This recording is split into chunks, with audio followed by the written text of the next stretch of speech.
വേണ്ടിയിട്ട് ഈ ഒരു വിഷയമാണ്. ഇപ്രാവശ്യം എൻ്റെ ഒരു പ്രത്യേകത തന്നെയാണ്. കാരണം എന്താ വെച്ചാൽ ഇന്നലെ ഗ്രീഷ്മേന്ന് സന്തോഷിൻ്റെ നേതൃത്വത്തിൽ ഒരു വാനപ്രസ്ഥത്തിന് വേണ്ടി ഒരു പ്രിവ്യൂ ഇവിടെ കൈരളി തിയേറ്ററിൽ നടത്തുകയുണ്ടായി.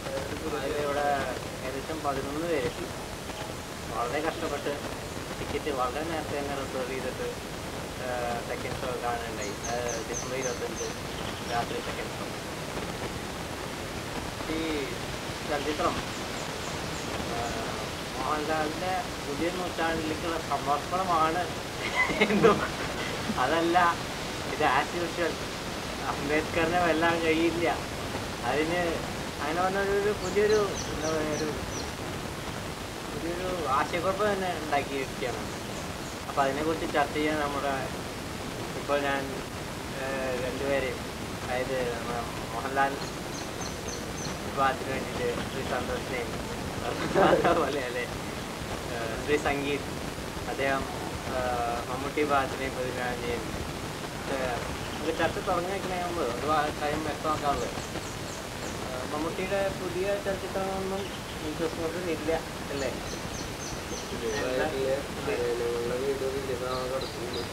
എന്തോ ഡിലേ ഉണ്ട്.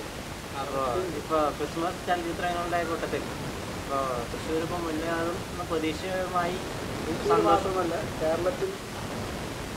കേരളത്തിൽ മാത്രമല്ല ലോകം മുഴുവൻ ഇന്ത്യൻ സിനിമ ടുഡേ വേൾഡിലാണ് വാനപ്രസ്ഥം. അപ്പോൾ അപ്പോൾ അതിനെക്കുറിച്ച് നമുക്ക് ചർച്ച ചെയ്യാൻ വേണ്ടിയിട്ട് നമുക്ക് ആദ്യം ഞാൻ സന്തോഷമായിട്ട് എനിക്ക് എന്തുകൊണ്ടാണ് വാനപ്രസ്ഥത്തിന് നിങ്ങൾ എത്ര പ്രാധാന്യം കൽപ്പിക്കുന്നത്?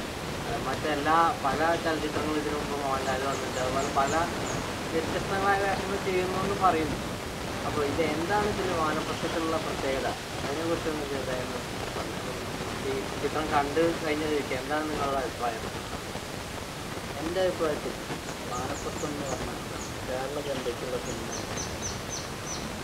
കേരള ജനത അത് ഈ സിനിമ പ്രത്യേകിച്ചും ഫോറിനേഴ്സ്, അതായത് ഫോറിനേഴ്സ് നിങ്ങളെ ഞാൻ ഉൾപ്പെടുത്തുന്നില്ല, അത് ഇവിടെ പറഞ്ഞാൽ അങ്ങനെയല്ല, ഫോറിനേഴ്സിനെ അസുഖമല്ല അവർക്ക് വേണ്ടി എടുത്തിട്ടുള്ള ഒരു സിനിമയാണ്. സാധാരണ ഒരു മോഹൻലാൽ ചിത്രത്തിൽ നമ്മൾ എന്താ പ്രതീക്ഷിക്കുന്ന ഒന്നും ഈ സിനിമയില്ല. ഇതില്ലാത്ത ഒരു സൂപ്പർ സ്റ്റാർ എന്ന നിലയിലല്ല. രണ്ടാമത്തേത് എന്താണ്, ഇതൊരു അവാർഡ് സിനിമയാണ്. അങ്ങനെ ഒരു സിനിമ കാണാനുള്ള മോഡലിൽ പോയിരുന്ന് കണ്ടാൽ നമുക്ക് പിന്നെ പലരും പല വിധേയം കുന്നർമാട അങ്ങനെയൊക്കെ ഇറക്കി പല പല അവാർഡുകൾ വാങ്ങിച്ചിട്ടുണ്ടാവും. പക്ഷേ ഇതല്ല. ഇതിനെക്കുറിച്ച് പറയുകയാണെങ്കിൽ ഇത് കണ്ടാൽ തന്നെ ഒരു ദേശീയ അവാർഡിൽ നിന്നും തോന്നുന്ന ലക്ഷണം തോന്നുന്നില്ല. പിന്നെ ഇതിൻ്റെ ഇംഗ്ലീഷ് വേർഷൻ ഇറങ്ങിയിട്ട് യൂറോപ്പിൽ ഒക്ടോബറിൽ റിലീസ് ചെയ്ത് കഴിഞ്ഞു.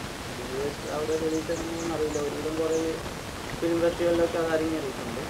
അപ്പോൾ ഇന്നലെ ഞങ്ങളെല്ലാവരും കൂടി മൊത്തത്തിൽ കണ്ടു. എല്ലാവർക്കും വളരെ നല്ല അഭിപ്രായമാണ്. പ്രത്യേകിച്ച് മമ്മൂട്ടിക്കും നല്ല അഭിപ്രായമാണ്. പക്ഷേ തുറന്നടിക്കാൻ പറ്റുന്നില്ല. അതായത് സാങ്കേതികമായ ചില കാരണങ്ങളെ ഇപ്പോൾ അത് ഇതിനെക്കുറിച്ച് മൗനം പാലിക്കുകയാണ്. എന്താണ് സങ്കീർണമായിട്ട്? അതായത് ഇപ്പോൾ പല മോഹൻലാൽ ചിത്രങ്ങളും അതുപോലെ എല്ലാ മമ്മൂട്ടി ചിത്രങ്ങളും കണ്ടിട്ടുണ്ടെങ്കിൽ എന്താണ് ഒരു വ്യത്യസ്തത കാണാൻ വാനപ്രസ്ഥത്തിലൂടെ കഴിഞ്ഞത്? വളരെയധികം ചർച്ചാ വിഷയമായി കഴിഞ്ഞത്, അതായത് കാൻ ഫിലിം ഫെസ്റ്റിവലിൽ ഒരു അവാർഡ് ചലച്ചിത്രം അങ്ങനെയൊന്നും നിലവിലുണ്ടോ ശരിക്കും? എന്താണ് ആ പിന്നെ ചിത്രം കണ്ടതിന് ശേഷം തോന്നുന്ന ഫീലിംഗ്? എന്താണ് സ്വച്ഛമായ അഭിപ്രായം? എന്താണ് ശരിക്കും മോഹൻലാലിൻ്റെ പ്രകടനത്തെക്കുറിച്ച്? അല്ലെങ്കിൽ ഓവറോൾ എന്താണ്, എവിടെയാണ് സാധിച്ചത്? എന്താണ് അത് മമ്മൂട്ടി കമ്പയർ ചെയ്യുമ്പോൾ? അത് മമ്മൂട്ടി എന്താണ് അതായത് സന്തോഷ് പറഞ്ഞാൽ ഈ സിനിമ ശരിക്കും ഒരു ഫോറിനേഴ്സിനുള്ളതാണ്. അതായത് കഥകളെ കുറിച്ച് വിവരമുള്ള മലയാളികൾക്ക് കാണാൻ പറ്റില്ല. കാരണം അതിനുള്ള സ്കോപ്പൊന്നും ആ സിനിമയിലില്ല. ഫോറിനേഴ്സിന് പിന്നെ കൈകൊണ്ടും മോന്നുകൊണ്ട് എന്തെങ്കിലും കുറച്ച് ആംഗിൾ കാണിച്ചിട്ട് അത് വളരെ വലിയൊരു കാര്യമായിട്ട് തോന്നും. അത് കാരണം വാനപ്രസ്ഥം ശരിക്കും ഫോറിനേഴ്സിനെ ഉദ്ദേശിച്ച് തന്നെയാണ്. നമ്മുടെ ഈ മലയാളികൾക്ക് കാണാനുള്ള ഒരു സ്കോപ്പ് അതിലില്ല.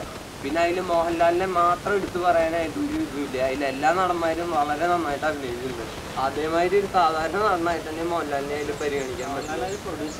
മോഹൻലാൽ പ്രൊഡ്യൂസ് ചെയ്തത് മോഹൻലാലിന് അവാർഡ് കിട്ടാൻ വേണ്ടിയിട്ട്. മമ്മൂട്ടി അതിൻ്റെ ചീപ്പ് പരിപാടികളൊന്നും ചെയ്യേണ്ട കാര്യമില്ല. കാരണം മമ്മൂട്ടിക്ക് ഇനിയിപ്പോൾ ഇവർ പറയണു വാനപ്രസ്ഥത്തിന് ഭരത് അവാർഡിൽ കുറഞ്ഞൊന്നും പ്രതീക്ഷയില്ലാണ്. എനിക്ക് പറയുകയാണെങ്കിൽ അതുപോലെ പറയേണ്ട ആവശ്യമില്ല. കാരണം മമ്മൂട്ടിക്ക് അംബേദ്കറിന് 3ാമത്തെ പ്രാവശ്യം ഭരത് അവാർഡ് കിട്ടി കഴിഞ്ഞു. ഇനി അതിനെ കുറിച്ച് ഇവർക്ക് ഇതൊക്കെ ആലോചിച്ചിരിക്കുന്ന ഇനിയും എനിക്കത് ആലോചിക്കാനില്ല. പത്മഭൂഷൺ എല്ലാവിധ എല്ലാവിധ ഇതുകളും കിട്ടി കഴിഞ്ഞു. ഇനിയിപ്പോ ഒന്നും പ്രത്യേകിച്ച് എനിക്ക് അതിനെ കുറിച്ച് പറയാനില്ല. സിനിമ മൊത്തത്തില് കുഴപ്പമില്ല, നല്ല സിനിമയാണ്, എല്ലാവരും നന്നായി അഭിനയിച്ചില്ല. അല്ലാതെ മോഹൻലാലിനെ മാത്രം അങ്ങനെ എടുത്തു പറയത്തക്ക രീതിയിലൊന്നുമില്ല. അത് താങ്കൾ എഗ്രി ചെയ്യണം? കഥകളി സാഹിബന്മാർ ഉദ്ദേശിച്ചിറക്കിയതാണെന്ന് സംഗീതം.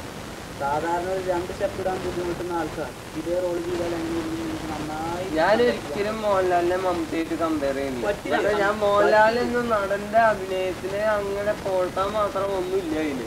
സാധാരണ ഒരു നടനെ അഭിനയിക്കാവുന്ന റോൾ തന്നെ. ഇതിപ്പോ ജയറാമാണെങ്കിലും ഇതേമാതിരി മമ്മൂട്ടിക്ക് പറ്റില്ല. മമ്മൂട്ടിക്ക് പറ്റുന്ന പല റോളുകളും മോഹൻലാലിന് പറ്റില്ല.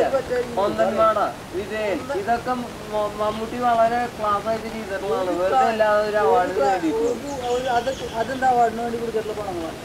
അത് മമ്മൂട്ടി എടുത്തതല്ല, ഇത് അവനോന് വേണമെന്ന് വിചാരിച്ച് മമ്മൂട്ടി അവിടെ നാളെ 3 ഇങ്ങനെ വാരി കൂട്ടിക്കൊണ്ടിരിക്കുമ്പോ മോഹൻലാലിന് ഇളകി. അപ്പൊ എന്താ, അവനെ വെച്ച് പ്രൊഡ്യൂസ് ചെയ്യാൻ ആൾക്കാരില്ല. അപ്പൊ അവൻ തന്നെ കാശ് ചേർക്കാണ്. ഇതൊരു ജോസാണെങ്കിൽ സ്ഥിരം പ്രണവത്തിന്റെ തിയേറ്ററാണ്. അപ്പൊ അവിടെ മോഹൻലാലിന്റെ സിനിമ 50 ദിവസം കളിപ്പിച്ചില്ലെങ്കിൽ ശരിയാവില്ല. അത് കാരണം ആളില്ലെങ്കിൽ അവിടെ ഓടിക്കും. ഒളിമ്പ്യൻ എന്തോണി നൂൺ ഷോ ഞാൻ 10-20 ദിവസം പോയ ആളാ. അന്ന് അവിടെ ഹൗസ്ഫുള്ളല്ല, പകുതി സീറ്റ് കാലി കിടക്കുക. അങ്ങനെയുള്ള സാധനം ഇപ്പോഴും 50 ദിവസം തയ്ക്കാൻ വേണ്ടി അവിടെ അങ്ങനെ ഇട്ട് ഓടിച്ചോണ്ടിരിക്കാനും. ഇതാണ് പറഞ്ഞത്. അല്ലാതെ 50 ദിവസം തയ്ക്കാനുള്ള മമ്മൂട്ടിയുടെ സിനിമകൾ ഹിറ്റ് ആവില്ല എന്ന് പറയില്ലേ. മമ്മൂട്ടിക്ക് ഇതിന് ഹിറ്റിന് മമ്മൂട്ടി എല്ലാം പ്രൊഡ്യൂസ് ചെയ്യണം. മമ്മൂട്ടിക്ക് ഹിറ്റ് ആയില്ല, മമ്മൂട്ടിയുടെ അഭിനയിക്കാൻ കഴിഞ്ഞു. ഇത് അതല്ല, കാശുണ്ടാക്കേണ്ടത് മോഹൻലാലാണ്. അപ്പൊ അത് ഹിറ്റ് ആക്കേണ്ട ഡ്യൂട്ടി മോഹൻലാലാണ്. അപ്പൊ തിയേറ്ററിൽ ഇട്ട് ഓടിക്കേണ്ട ഡ്യൂട്ടി മോഹൻലാലിനാണ്.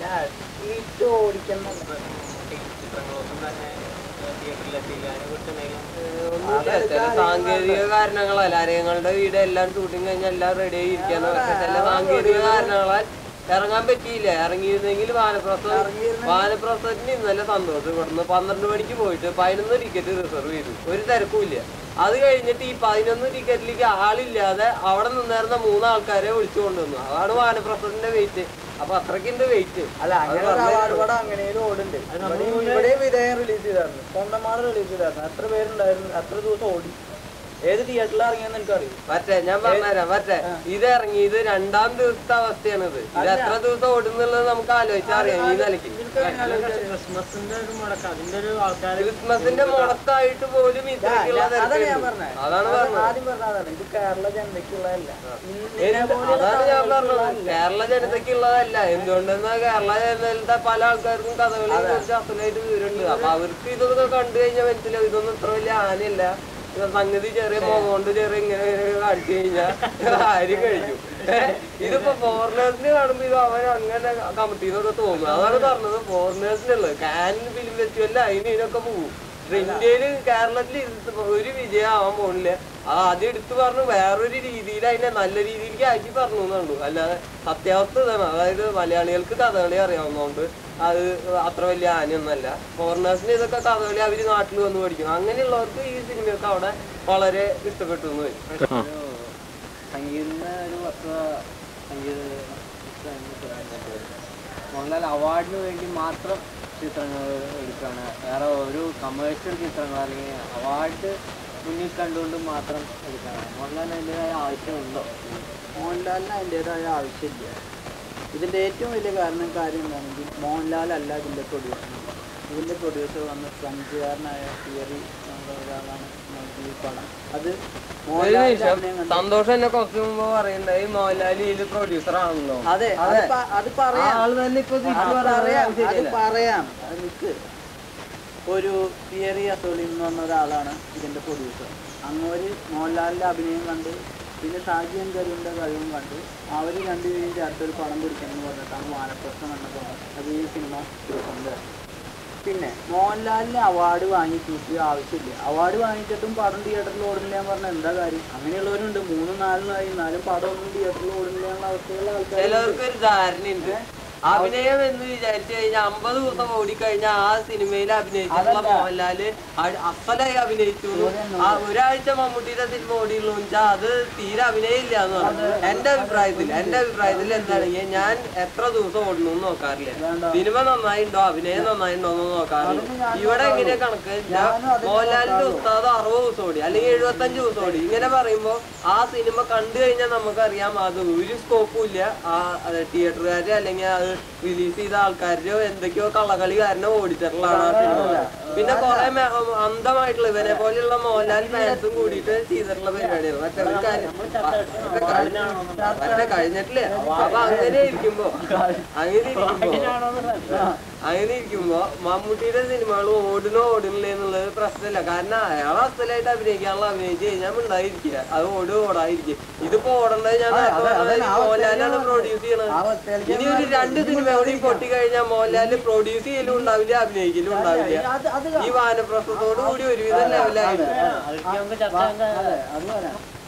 അവാർഡിന് വേണ്ടിയാണോ എന്ത് കിരീടം മമ്മൂട്ടി എല്ലാം കൊണ്ട് അച്ഛൻ വിചാരിച്ചാലും അഭിനയിക്കാൻ പറ്റില്ല. വേറെ ഓടൊന്നും അതിന് അവാർഡ് കൊടുക്കാതെ ഞാൻ ആദ്യമേ പറഞ്ഞു എനിക്ക് മമ്മൂട്ടിനെയും മോഹൻലാലിനെയും കമ്പയർ ചെയ്യാൻ താല്പര്യമില്ല. കാരണം അവർ രണ്ടുപേരും മോഹൻലാൽ ഡാൻസ് ചെയ്യും, തമാശ കളിക്കും. മമ്മൂട്ടി ഇത് ചെയ്ത് ശരിയാവില്ല. ഞാൻ ഇത് അംഗീകരിക്കുന്നു.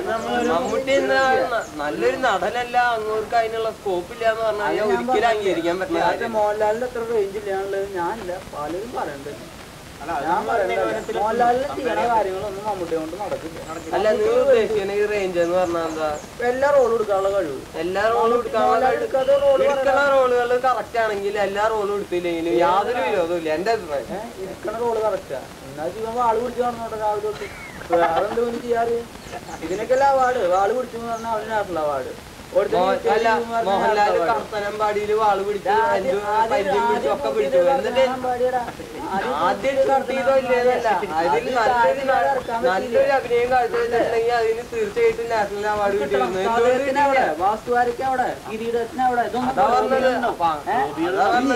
ഈ മോഹൻലാലിനെ തകർക്കാൻ വേണ്ടി ചില കുബുദ്ധികൾ ചില ലോബികളുണ്ട്. അവര് എന്ന് പറഞ്ഞു കഴിഞ്ഞാൽ പ്രത്യേകിച്ച് ഈ കമലഹാസൻ ടീംസ്, അതായത് ചേട്ടൻ അവാർഡ് കമ്മിറ്റിയിലായി കഴിഞ്ഞാൽ അനിയനെ അവാർഡ് കിട്ടാൻ മേക്കപ്പിൽ അവാർഡ് കിട്ടിയതാണ് ഇന്ത്യൻ. അങ്ങനെയുള്ള ടീംസ് ഉണ്ട്. അതല്ലാതെ മോഹൻലാലിന് ഇതുവരെയായിട്ട് അവൻ അഭിനയിച്ചതിനുള്ള പ്രതിഫലം ഒരിക്കലും കിട്ടിയിട്ടില്ല. ആള് കൂടി കിട്ടിയത് ബാലകൃഷ്ണന് മാത്രം. പിന്നെ അവാർഡിന് വേണ്ടിയല്ല നടക്കുന്നത്. അവന് അവാർഡ് ഒരു കുത്തിരല്ല, അവന് അവാർഡ് കൊടുക്കും വേണ്ട. അവൻ ഇതുവരെയായിട്ട് അവാർഡ് തരാത്തതിന്റെ പേരിൽ ആരോടും പറഞ്ഞിട്ടില്ല. അങ്ങനെ ഇതില്ല, അവാർഡ് വേണ്ടാന്ന് പറഞ്ഞിട്ടുള്ളൂ. കൊടുത്ത കാലവാണിക്ക് വേണ്ട, അവരോടനെ വെച്ചോളാം. അതെന്തുകൊണ്ട് രണ്ടാമത് കൊടുത്തപ്പോ വേണ്ട? അതായത് കിട്ടണത് കിട്ടിയ അല്ല, നല്ലൊരു അഭിനയം അല്ല, അതിനല്ല പറഞ്ഞിട്ട് എനിക്ക് ഫസ്റ്റ് തന്നെ വേണം, ഭരത് അവാർഡ് തന്നെ വേണമെന്നൊക്കെ തീരുമാനിച്ചു കഴിഞ്ഞാൽ നിർത്തിയില്ല. മമ്മൂട്ടിക്ക് അങ്ങനെ ഇല്ല. മമ്മൂട്ടിക്ക് ഏത് അവാർഡ് കിട്ടിയാലും സ്വീകരിക്കും. കാരണം അയാൾക്ക് അറിയാം ആ അവാർഡിന് അഭിനയം അങ്ങോട്ട് നടത്തിയിട്ടുണ്ട്. അപ്പൊ അത് അങ്ങോട്ട് അർഹിക്കുന്നു.